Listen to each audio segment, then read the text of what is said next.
And instead of then creating a thought in your mind and allowing this thought to survive and even proliferate in your mind and start complaining and so on, you can recognize that every human does that. When I lived in England, in the country, I had a cottage.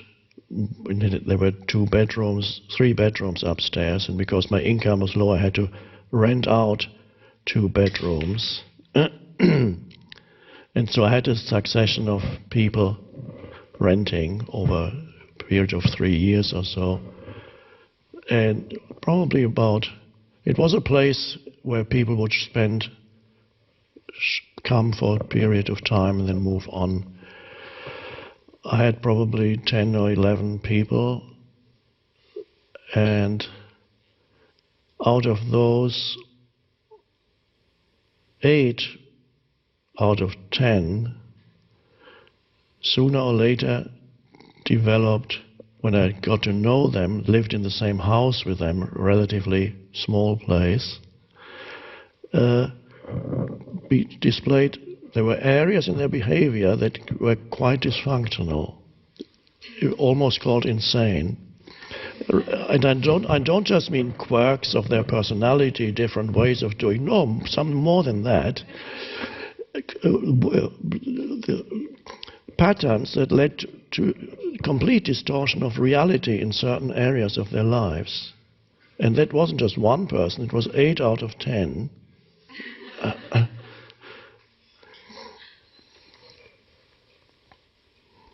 And only one person didn't fit into any of these.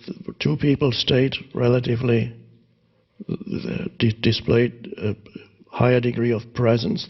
There were certain variations also in them, but they didn't get taken over by personalities, temporary personas, sub-personalities, they're sometimes called, whatever you want to call them. They didn't get taken over completely, leading to almost total distortion of reality. I had one person, however, that she came, stayed for 2 or 3 months, and was quite peaceful. And a friend told me that she had told him living at Eckhart's place is like living in a float tank.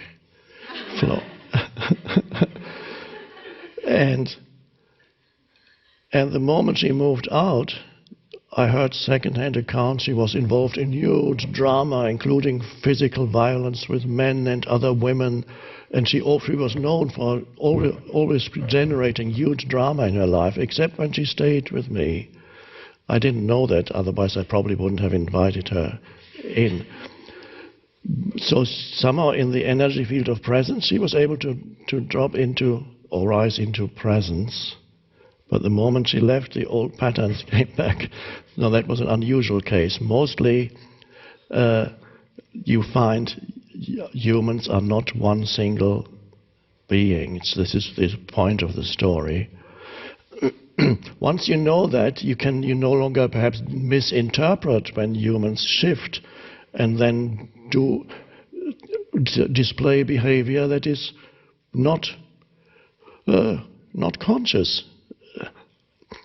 So, and instead of then creating a thought in your mind and allowing this thought to survive and even proliferate in your mind and start complaining and so on, you can recognize that every human does that, has that to a greater or lesser degree.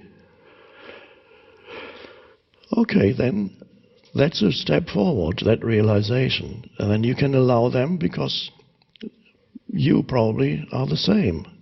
There are different people in you. There's a more conscious you and there's a more unconscious you. And then the more unconscious you has many different facets to it, different ways of being unconscious. And then you can see, okay, now we know that we can't trust people, except in the sense, as Byron Katie said, I trust everybody to do what they do. So you can't trust them to display consistently conscious behavior. That would be absurd. So you go to a deeper place and see what the real trust is. Doesn't come from people. The real trust is finding that place of depth within yourself that does not, and once you're there, then you can relate to humans from there, and you no longer say, I demand that you are conscious all the time, and if you're not, I'll hold it against you, and then I'll never talk to you again.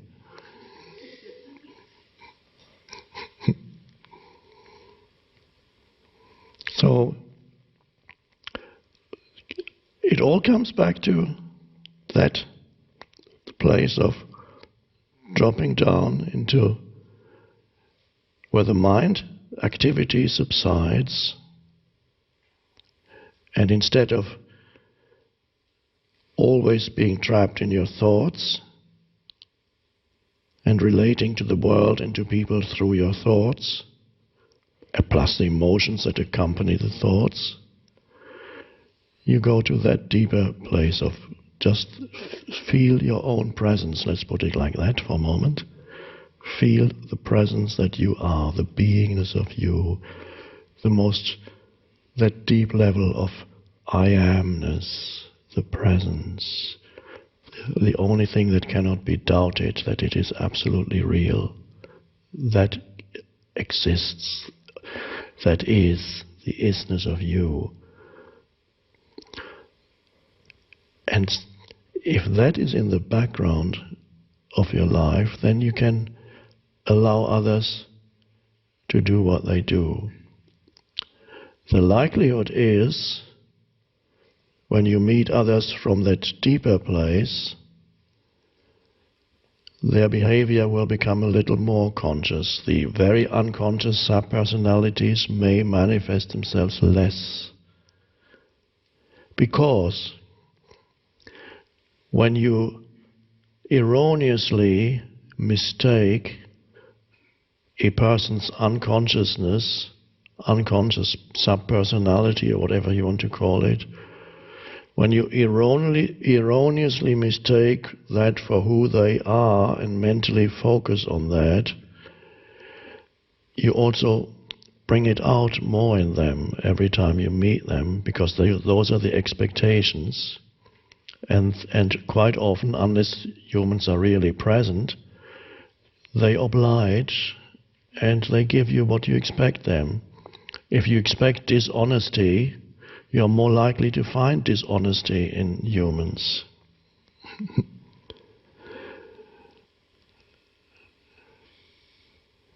When you expect violence, you're more likely to find it.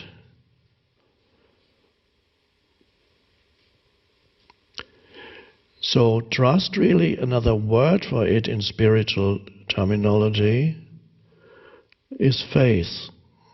Because what is faith? Faith is not belief. Belief means you have a story and you say, this story, I believe this story to be true. And of course you have no idea whether it is true.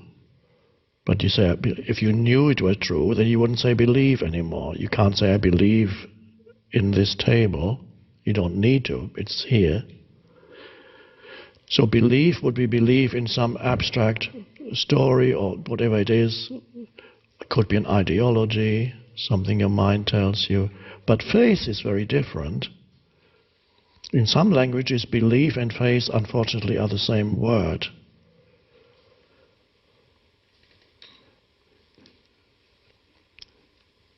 Faith is trust. Faith is a sense of deep connectedness with being. From that deep place of connectedness, you can also manifest things, but let's not talk about that right now.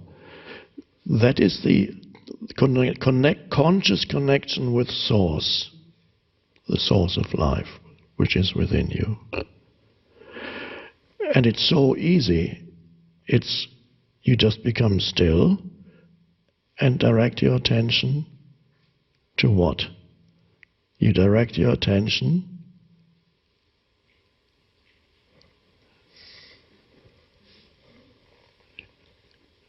to nothing in particular. You're just aware of attention, and that's it. So if the attention is looking for your true self, it doesn't realize that it is your true self, because it's consciousness. You are consciousness.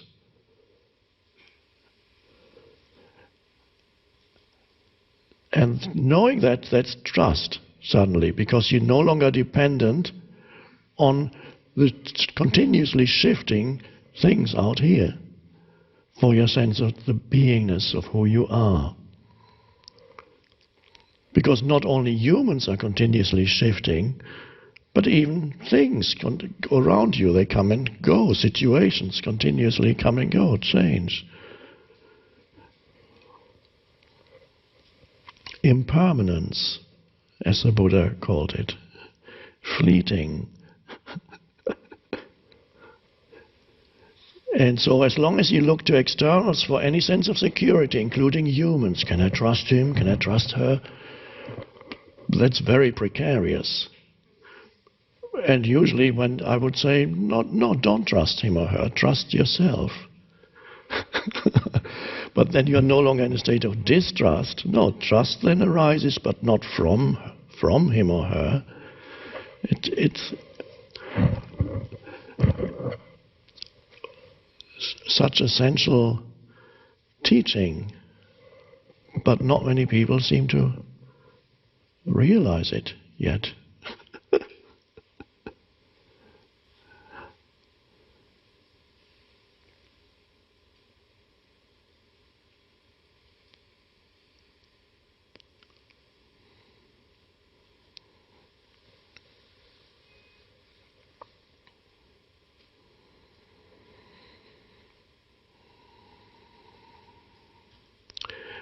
Now, at that deeper level, really many things that are different concepts on the external level, they merge into one. So when we speak of trust, or when we speak of presence, beingness, perhaps to put it more accurately, would say the connectedness with beingness is presence, and out of the presence flows trust.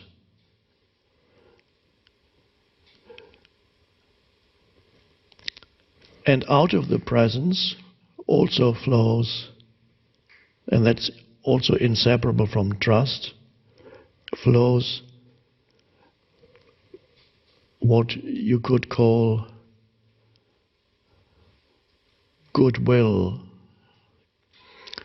or benevolence towards other humans and other life forms.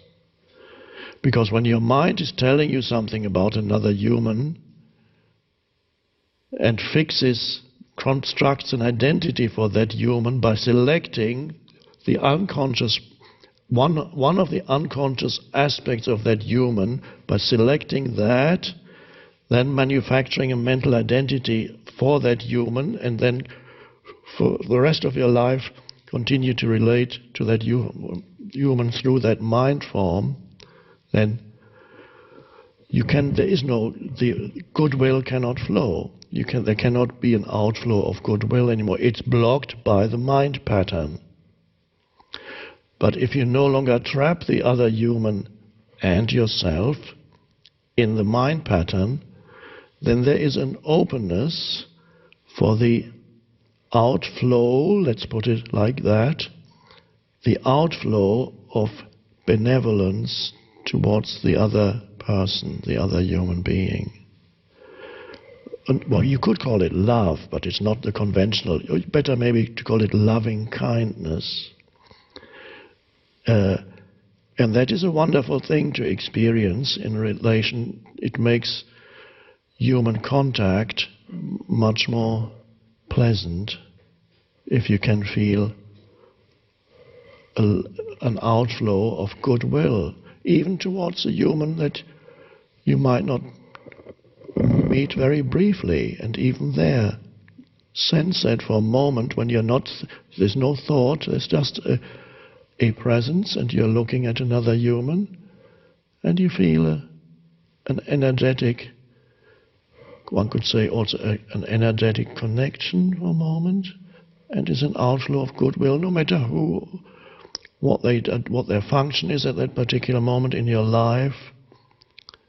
There's always then an added dimension. Otherwise you reduce other human beings to whatever their function have, whatever function they have in relation to you. The man who is selling you something, is he only the man who is selling you something?